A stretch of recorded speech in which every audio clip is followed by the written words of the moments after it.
So today's video is going to be a little bit different. Many of you guys who have been watching me for years are very much used to all the different rebuilds I do, whether they're historic, current, challenges, whatever they may be. We obviously do them pretty much on a daily basis. Today, as you can tell by the title, by the thumbnail, we are going to be reacting to your hot takes for the upcoming NBA season. Now, I asked you guys earlier this week to give me your absolute spiciest takes for the upcoming NBA season. I went ahead and picked out about 22 of these. We're going to sit back today. We're going to react. I'll give you some of my thoughts on these. And there are some interesting ones. Let me just tell you that right off the rip. Obviously, I have already seen them all, but we will go ahead and we will react. I will give you guys my full thoughts and just how spicy I really do think it is. And finally, if you guys could, let me know some feedback on these types of videos. Obviously, you know, pretty much 5 days a week, we are out here doing different rebuilds. I know some people enjoy the daily rebuilds. I know some people are always asking for me to mix it up, do some other NBA content, and I'm fully down to do whatever you guys want, especially here in August as we await 2K25. So any feedback you guys have will be great. I also want to apologize. There was like 40 some odd comments and hot takes that I just could not obviously get to all of them. Some people also commented more than one. Obviously, was only going to do one per person. And then finally, some people just did not listen and they gave me just hot takes in general. So for the upcoming NBA season, we have 22 of the hottest takes. Let's get into them. Now, my goal here is to spend about 30 to 45 seconds on each one of these. I do not want to be sitting here and explaining every single one for 5 minutes, so I'm going to try to be quick and to the point. And of course, you guys are also welcome to discuss any of these hot takes in the comment section as well. So, starting out here, Lift Bread. The Warriors are going to be a 15 seed, and the entire world is finally going to understand just how sheltered Steph Curry has been since 2014. 15 seed seems a little bit crazy. I understand the Warriors had the number 2 overall pick back in 2020, obviously went ahead and selected James Wiseman, and that was just an absolutely dreadful season for them. That being said, it certainly felt like a one-off. It was a season full of injuries, and it was just not a great year for Golden State.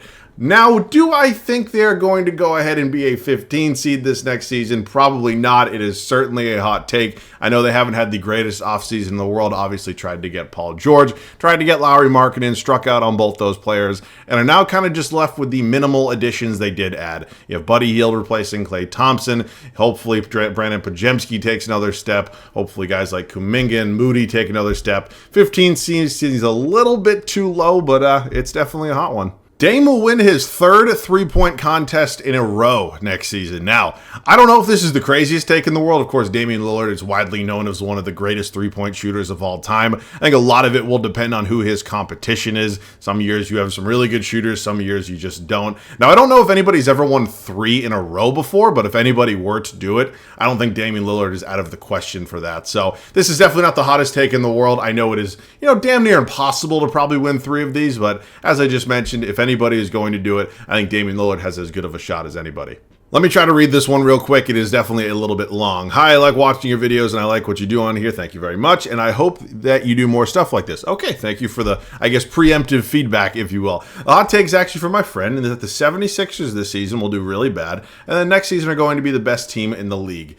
Okay, that's a spicy one, that is for sure. The 76ers obviously did not have the greatest season last year. Joel Embiid being injured. Guy was absolutely dominant as all hell before that injury, and then, of course, goes down. Misses a whole big chunk of the season, comes back for the playoffs, and was still really good. He was just kind of a shell of himself due to that injury. So I don't know if they're going to be, really bad next season. Of course, the Paul George addition is going to be big. Tyrese Maxey takes another step in the right direction. I think they brought in a lot of guys that really going to fit that team well, and I don't think they're going to be really bad next season. I don't know if they're going to be the 1 seed in the East or anything like that. I don't know if it's finally going to be the time. They get out of the second round of the playoffs, but really bad doesn't feel like it's going to be strong. Maybe they take a year of chemistry, kind of getting everything together, but I don't know about really bad. I think they're more likely to be a 1 seed than they are like an 8 seed, but anything can happen. Magic Mike says the Grizzlies will be a top 3 seed. Now this is actually something I'm trending to believe more and more myself. I loved the Zach Edey pick. I think he possibly could be their center of the future. Of course, not maybe a traditional modern 2024 NBA center, but I do think he's going to do a lot of great things with that team. Hopefully have Ja Morant fully healthy back on the court. Of course, that suspension to kick off last season was just absolutely terrible, man. It sucks seeing stuff like that because it basically took them out of any sort of serious playoff race before it even started, and then they were just hammered by injuries. But, I mean, we remember this Memphis team, right? I mean, they were really, really good. They were going at it with the Lakers in the first round of the playoffs, and this was a team that I really do believe can be very good for many years to come. So, of course, a lot of that is going to be kind of off-court stuff. Can everybody stay healthy? Can people not get suspended? But I do truly think the Grizzlies will certainly be in the mix for even the top of the West next year. If Nikola Jokic wins another MVP this year, he'll solidify himself as the best offensive player of all time. Wow. That is an interesting one. And it's crazy to say that I don't necessarily even disagree. Now, obviously, Nikola Jokic is known, for his offensive skill set, his scoring at will, his crazy facilitating for a guy who's 7 feet tall. Obviously, a fantastic rebounder of the basketball. Not necessarily known as much for his defense, so nobody puts, Nikola Jokic in greatest defensive center talks of all time with guys like Shaq or Hakeem Olajuwon or really anybody like that. But from an offensive perspective, especially just talking about the center position right now, he's probably the greatest offensive center of all time, right? I don't know if any people would really disagree with that too heavily right now. Now, if we're talking greatest offensive player of all time, I don't know about that one, man. I mean, there are a lot of guys who have been really, really good offensively. I know, another MVP for Nikola Jokic would just be another stepping stone to his legacy and just really how great he has been and will continue to be for years to come. Greatest offensive player all time territory. I don't know if we're quite there, but he's already, in my opinion, the greatest offensive big man of all time. This one's going to be a doozy, I can just tell from the first 3 words. The Detroit Pistons will make the play-in tournament this year with the additions of Tobias Harris, Malik Beasley, Tim Hardaway Jr., and the young guys' development is a good recipe for a 500 record or above season. Now, I've actually somewhat enjoyed the Pistons offseason. They had the money to spend and they went out and got some nice veteran pieces. I think Tobias Harris is not a good basketball player. I'm not going to sit here and lie to you good people, but I do think he is kind of in a situation where it's not really going to be, like the spotlight won't be on him as much, right? When he was in Philadelphia and spent those 5 seasons or whatever it was there with the Sixers, there was a lot of pressure on him. Of course, after the trade that season, when they got both Jimmy Butler and Tobias Harris, they made the decision to pay Tobias Harris because he was younger and it felt like a safer bet. Obviously, that did not work out, and he was kind of one of those guys that just ended up being very, very hated. Now departs, goes back to the Pistons, and obviously not a lot of pressure. So I do think he will play better in Detroit. I do not necessarily know if they are going to be a playoff team. I think the Malik Beasley addition's nice. Obviously got a really good 3-point shooter. Brought in Tim Hardaway Jr. and they deal with the Dallas Mavericks. So I like the veteran pieces addition. Obviously a pretty decent young core there already. I am excited to see what the Pistons do next season. I do not know if I have them being 500 or above, though. I'll let you guys know in advance. There's a couple different hot takes about the Orlando Magic, and I put a lot of them in here because I agree with a lot of them. This one from Matt. The Orlando Magic will make a deep playoff run this year, and Banchero will be considered a near top 10 to 15 player in the league as he leads them. I think the Orlando Magic have had an absolutely fantastic offseason, and it's not even like they did anything super, super crazy. The Kentavious Caldwell-Pope addition is going to pay dividends. I have absolutely no doubt in my mind that is going to be one of the more impactful pickups that we've seen in free agency so far.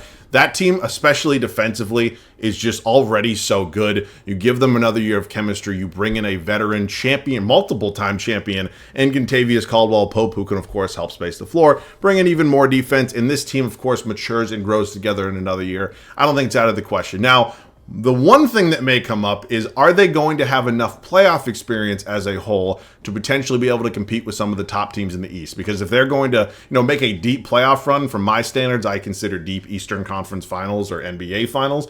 Are they going to be able to get by the Celtics, the Bucks, the Sixers, all these other teams who are really just in the mix and have been very, very good for a very long time? So, I don't know if they're going to be Eastern Conference Finals or NBA Finals, but certainly second round of the playoffs, maybe a 7-game series, very well within reach, in my opinion.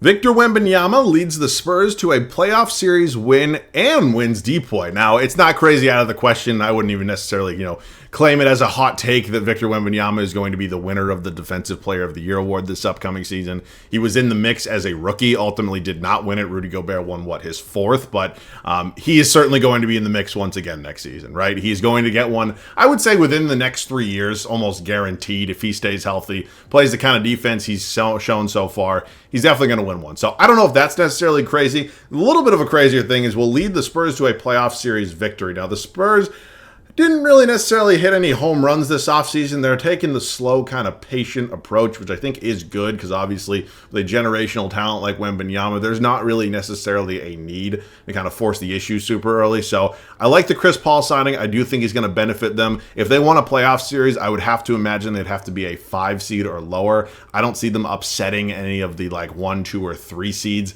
there in the Western Conference just because it is such a good conference. But I would certainly not be surprised if they ended up making the playoffs. I don't know if they'll win a series, though. I'm not going to spend a ton of time on this one because I just gave a whole spiel about the Orlando Magic, but Cobra Kai World 23 believes that the Orlando Magic will finish as the 2nd seed in the Eastern Conference. Now, I don't know who you would possibly rank ahead of them. Maybe it's the Celtics, maybe it's the Bucks, maybe it's whoever. I don't necessarily think it's far-fetched that Orlando can have a fantastic regular season.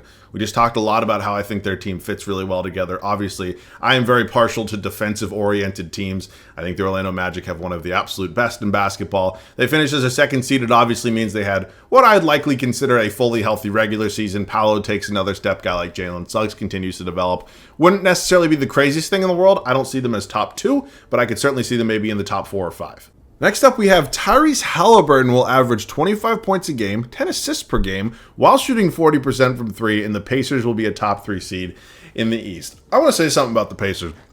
Some people are not going to like this take, and if you are a fan of any of the other teams my Boston Celtics faced so far in the playoff, or not so far, but did face in the playoff run, I apologize for this. I'm not trying to disrespect your team. I will stand and believe it to this day and probably for a very long time. I think the Pacers were the hardest team the Celtics faced in their playoff run. I understand there were a lot of injuries they saw. I know even Halliburton went down. I know it was the only series they swept. They lost 3 games all playoffs, and that was the only one they actually ended up sweeping. I fully believe this. I think the Pacers are going to be very, very good for a very long time. Obviously ended up paying Pascal Siakam. This is a team, and especially an offense, that is just so good. They move the ball so quickly. They find open shooters. Really just everything that every single player on the court does has a purpose, right? There's just never really anybody standing around. I think they have a good team. And there's a lot of different, times I talk about this, but there's a very big difference between having depth and having quality depth. I believe the Indiana Pacers have some of the best quality depth in all of basketball. And I really do think that this is going to be a team that is really fighting once again for the East. You can call it, whatever you want. You can call it a fluke run just because there were injuries with the Milwaukee Bucks and the New York Knicks, or whatever the hell you really want to describe it as. More than welcome to, but I think Indiana is going to be a very, very big pain in the ass for a very long time. Ben believes that the Nuggets are going to kind of fall off this season. The loss of KCP plus Murray not looking healthy is going to drop them out of contention. Now, I would not say it was a fantastic offseason for the Denver Nuggets, right? They obviously lost Kentavious Caldwell-Pope to the Orlando Magic. They did bring in Russell Westbrook.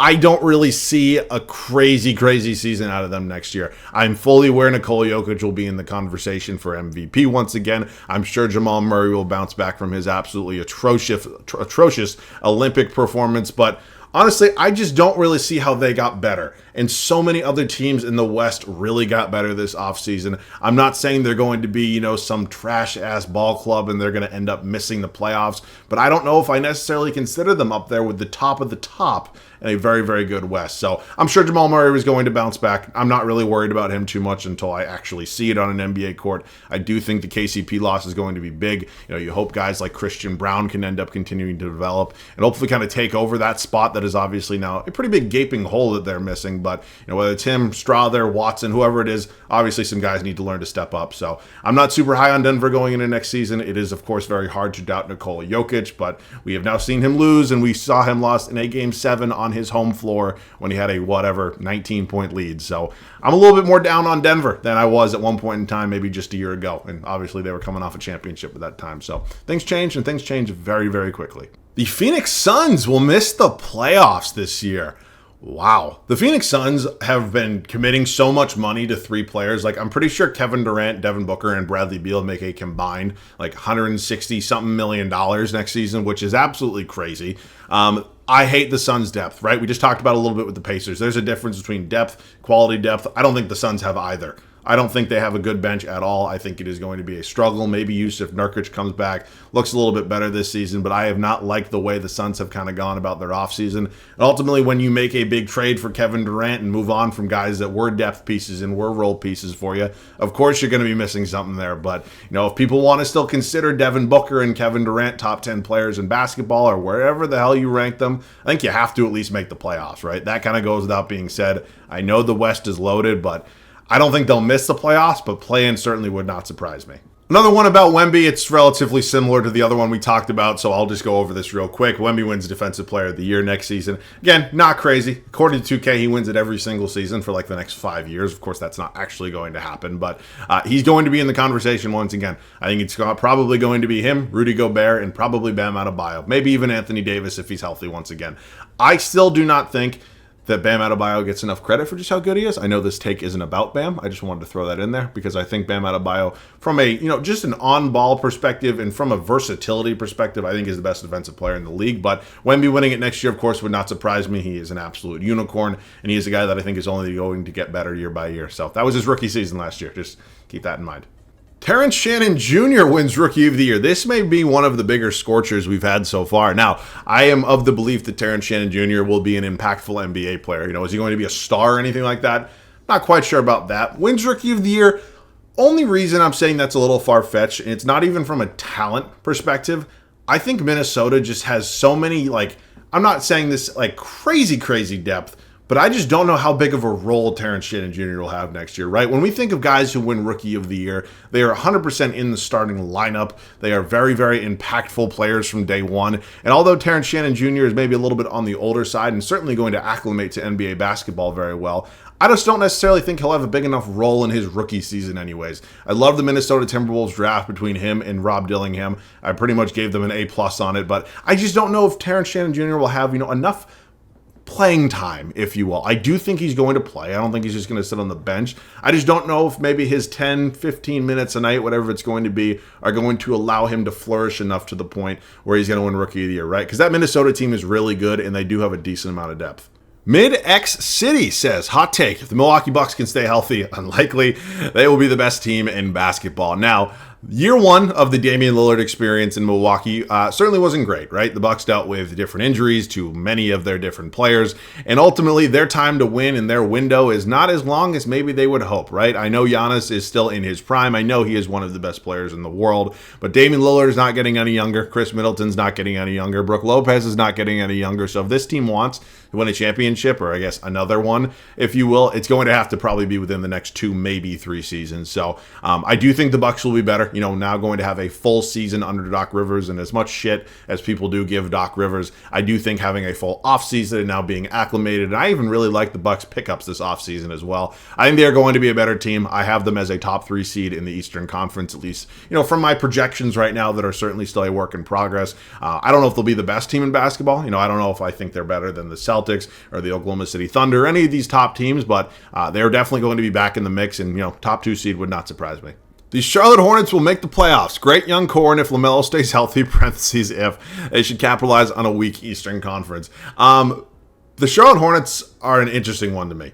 LaMelo Ball is such a fun player to watch when he's healthy, and of course, as Henry described here, that's a big if, right? LaMelo Ball has certainly dealt with a lot of injuries in his young career, and I really hope he can stay healthy because I think he could be, that superstar one day that maybe leads Charlotte to a deep playoff run if they get the right pieces around him. Unfortunately, it just hasn't been the case, and Charlotte hasn't necessarily, hit a lot of home runs over the past, I'd say, 5 to 7 years in terms of their drafting. I know they're in a full-blown rebuild right now. Brandon Miller looked like an absolutely fantastic pick, and I do think he's going to continue to grow with the LaMelo Ball. I just don't know if they're going to be a playoff team, right? It is widely believed that the East is a weaker conference than the West, and although I don't necessarily disagree with that, I think there are a lot of teams like the Orlando Magic, like the Indiana Pacers. There's multiple others that are certainly going to be back in the playoff mix next year, and I just don't know if Charlotte has enough talent and maybe just not enough experience yet to get there. But, crazier things have happened, man. I'll tell you that.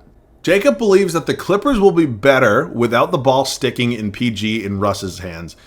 This is interesting. I'm trying to dissect the exact way he means this. Does he mean they're going to be better just as a team fully? Does he mean the offense is going to look more smooth? This one is interesting because it's hard to argue that losing Paul George for nothing, Russell Westbrook, obviously now a member of the Denver Nuggets, is going to be a net positive to your team, right? I know there's such thing as addition by subtraction, and that's certainly not the craziest thing in the world, but if I'm going to sit here and tell all of you that I think the Clippers are going to be better, right? Kawhi Leonard is going to be on an all-NBA team. He's going to play 70-plus games. I'd just be lying to you. Kawhi Leonard's probably never going to do that again, and it's unfortunate, and Kawhi, when healthy, is still really, really good. I just don't see a way that this Clippers team is actually even better than they were last year. I think it's going to hit them very, very quickly that the West is absolutely loaded, and losing Paul George for nothing was not the best decision they could have made. So, I don't see them being better. Maybe the offense looks a little bit more smooth at times, but I just don't necessarily see a world where I consider them a serious contender next season. Jaden Hardy wins Most Improved Player. According to 2K, this actually happens pretty much every time in the 24-25 NBA season. I think Jaden Hardy will have a little bit of a bigger role next season with Dallas. Of course, moving on from Tim Hardaway Jr. and bringing in Quentin Grimes is maybe like a one-for-one swap at that shooting guard spot. But I do think Jaden Hardy, whether it's running the 1, the 2, whatever it's going to be, will see a bigger role. Now, this is almost, I'm not trying to make an exact comparison, but I'm trying to, maybe draw some similarities between this and my take on the Terrence Shannon Jr. Rookie of the Year comment. I just don't know if Jaden Hardy will have a big enough role to win Most Improved Player. Now, I'm not saying he's going to play 8 minutes a night and just chill on the bench for the rest of that. I just don't know. Like, we look at Most Improved guys, right? Like candidate like Tyrese Maxey last year, who won it, was obviously one of the stars of that Philadelphia team. You got a guy like Kobe White, who was in that starting lineup, ended up number 2, I believe, in the voting. They played significant minutes, and they were guys that were playing, 30 whatever some odd minutes a night. They were consistently scoring points, and I'm not saying Jaden Hardy isn't capable of that. I just don't know if that role is actually going to happen with Dallas. So it's a hot take.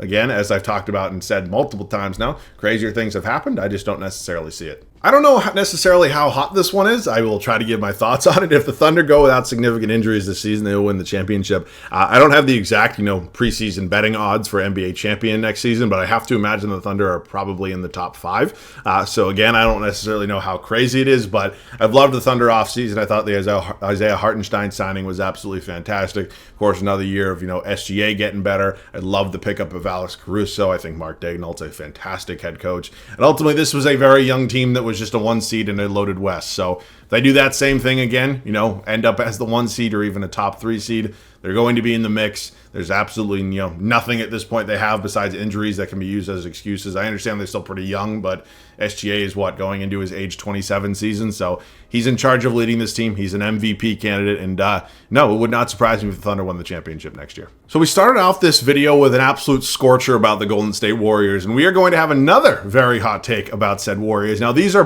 basically both on either end of the spectrum, right? We kicked off the video by a user saying they're going to be dead last in the West, and Mike here says they're going to be the NBA champions next season. Now, if I were to pick which one of those I think would be more likely, I'm going to, maybe lean a little bit more towards the 15 seed, right? I'm not saying that either of them are likely because I'm pretty much dead in the middle on that, but I don't really see a path for the Warriors to win it all next year. We talked about maybe some of the shortcomings of their offseason and the disappointment in terms of lack of moves.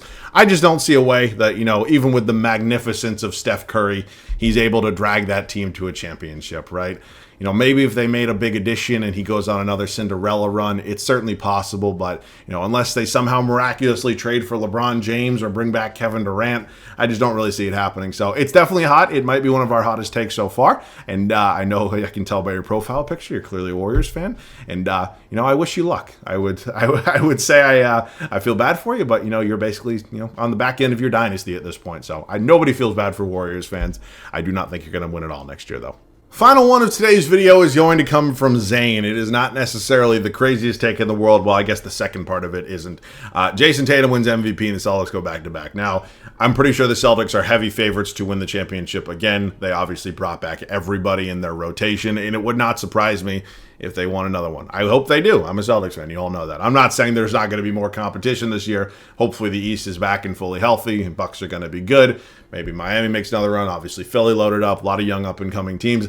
Now, are they going to go back-to-back? Maybe. Maybe not. I don't know. I hope they do. It wouldn't be the craziest thing in the world, though. That actually, very possible. Now, Jason Tatum winning the MVP is something that I would die to see. I just do not think he has really even a remote chance of getting it done, right? If this was like 1990 or maybe early 2000s and, the MVP voters really cared about how many games your teams wins, certainly could maybe make a little bit of a stronger argument. And I'm not saying Jason Tatum's not a superstar. He's 3 straight first-team All-NBAs. There's no way to really argue he's not.